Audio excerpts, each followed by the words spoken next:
Bar. Lagi muter. Udah. Bismillahirrahmanirrahim. Assalamualaikum warahmatullahi wabarakatuh.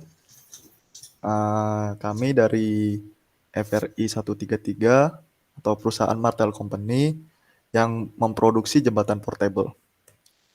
Lalu ini anggota dari FRI 133, ada saya sendiri Ahmad Rashid, lalu ada dua rekan saya, Lutfi Ibrahim dan Ridho Septiadi.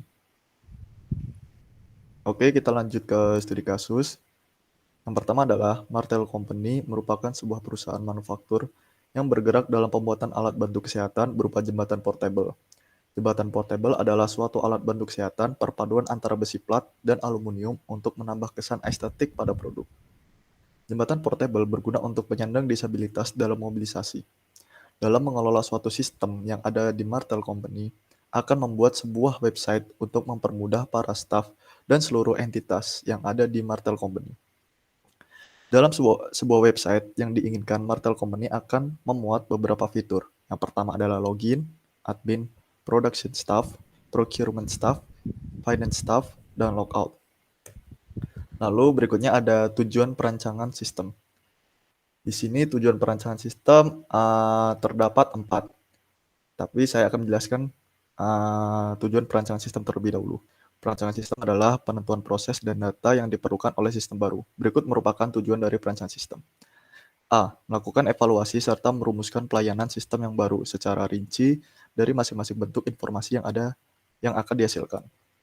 B. Mempelajari dan mengumpulkan data untuk disusun menjadi sebuah struktur data yang teratur sesuai dengan sistem yang akan dibuat yang dapat memberikan kemudahan dalam pemrograman sistem serta fleksibilitas output informasi yang dihasilkan. C. Penyusunan perangkat lunak sistem yang akan berfungsi sebagai sarana pengolah data dan sekaligus penyaji informasi yang dibutuhkan. Yang terakhir, menyusun kriteria tampilan informasi yang akan dihasilkan secara keseluruhan sehingga dapat memudahkan dalam pengidentifikasian, analisis, dan evaluasi terhadap aspek-aspek yang ada. Lalu ada manfaat perancangan sistem. Manfaat perancangan sistem mempunyai beberapa manfaat bagi Martel Company. Yang pertama adalah peningkatan efisiensi produksi Martel Company. Yang kedua adalah perbaikan keputusan di Martel Company. Yang ketiga adalah mempercepat proses yang ada di Martel Company. Lalu berikutnya adalah proses bisnis. Saya jelaskan terlebih dahulu, proses bisnis adalah kumpulan-kumpulan aktivitas atau tugas yang menghasilkan sesuatu. Setiap proses dipicu oleh suatu kejadian. Bisa dilihat pada tabel di kiri, itu adalah tabel proses bisnis. Di situ terdapat 5, yaitu production operator, procurement, production, warehouse, dan finance. Itu adalah proses di mana perusahaan kami berjalan. Oke, lanjut akan dilanjutkan oleh rekan saya.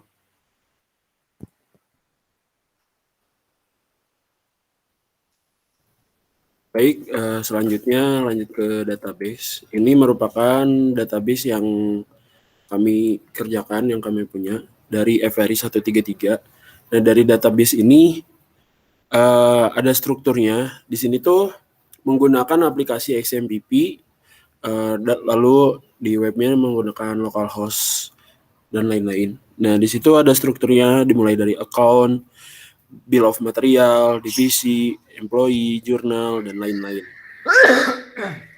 Bisa di next.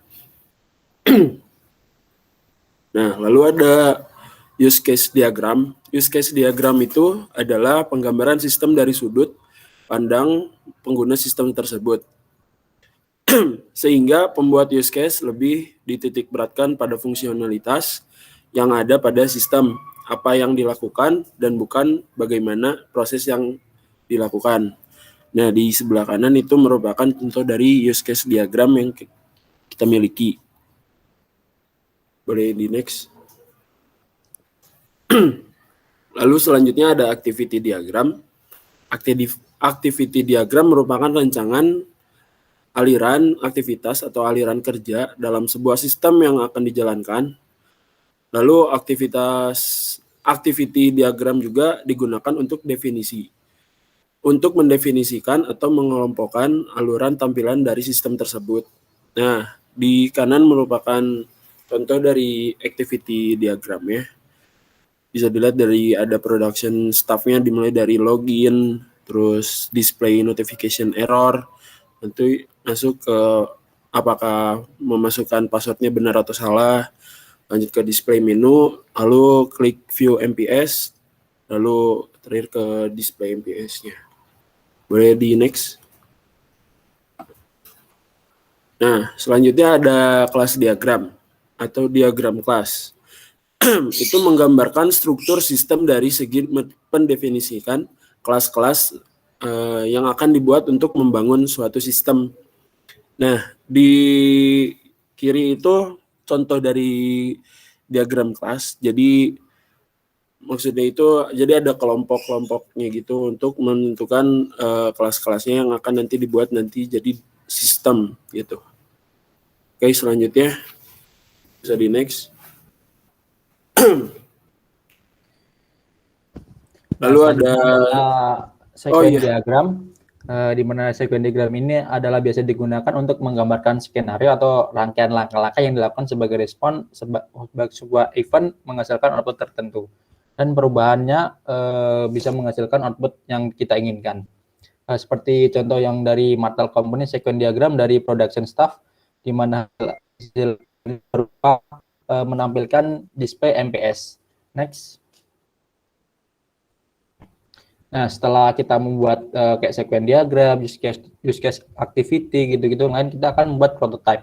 Prototype ini gunanya untuk sebagai gambaran pertama sebelum kita meluncurkan sebuah sistem. Nah, di sini ada prototype contohnya di login pack dan list material. Next. Nah, setelah kita membuat prototype itu, kita akan membangun sebuah sistem. Sistemnya itu berupa dari codingan, dan Martel Company menggunakan website karena dinilai dapat membantu perusahaan untuk menjalankan proses bisnis dengan optimal. Next. Nah, ini merupakan salah satu contoh dari source of code, di mana ini adalah codingan di bagian login, dan hasilnya ada di bagian sebelah kanan. Itu merupakan website kami, yaitu Martel Company. Next. Sekian presentasi dari kelompok kami. Mohon maaf apabila ada kata dan kesalahan. Assalamualaikum warahmatullahi wabarakatuh. Waalaikumsalam.